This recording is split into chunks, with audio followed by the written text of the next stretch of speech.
ចាសួស្តីបងប្អូនថ្ងៃនេះខ្ញុំមានមនុស្សមួយតើតើជាមួយនឹងជ្រក់ជើងមាន់ហើយជើងមាន់នេះដែរគឺខ្ញុំទៅពីកាប់ហើយយកមកពីផ្សារយើងមិនទាន់បានលាងទេតែទីទៀតខ្ញុំនឹងលាងជាមួយនឹងទឹកអំបិលច្បាច់ជាមួយនឹងទឹកអង្ករដើម្បីឲ្យជើងមាន់វាបាត់ក្លិននិងស្អាតល្អ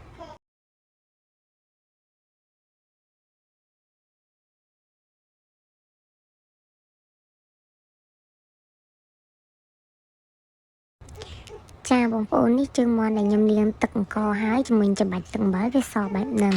ហើយតទៅទៀតគឺខ្ញុំហាន់ខ្ញីគល់ស្លឹកគ្រៃស្លឹកក្រូចសើចដើម្បី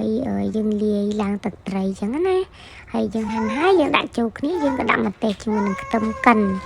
ចានេះយើងដាក់ម្ទេសខ្ទឹមកិនហើយយើងឡើងជាប្រភេទទឹកត្រីដើម្បីយើងកញ្ជ្រោកជាមួយជើងមាន់យើង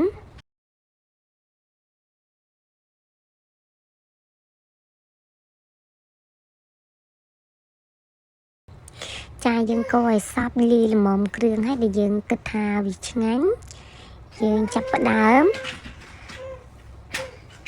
កញ្ជ្រោកជាមួយនឹងជើងមាន់នេះជើងមាន់ដែលខ្ញុំសោះហើយស្ងោរហើយចាអញ្ចឹងខ្ញុំចាប់ផ្ដើមសូត្រពីលើបន្ទាប់មកទៀតនៅពេលដែលចាបងប្អូនខ្ញុំបញ្ជាក់តិចឡើងដែលខ្ញុំធ្វើទឹកត្រីហ្នឹងគឺខ្ញុំអត់បានថតពេញទេតែខ្ញុំប្រើជាប្រភេទក្រូចឆ្មាទេចាបងប្អូននេះជើងមាន់យើងបានលាយហើយយើងចាប់ផ្ដើមកញ្ជ្រោកហើយចាកញ្ជ្រោកហើយបងប្អូនអាចមើលបានចាបងប្អូនពេញចិត្តឬក៏បងប្អូនចង់ញ៉ាំអីអាចកំងបានបងប្អូនហើយនេះជា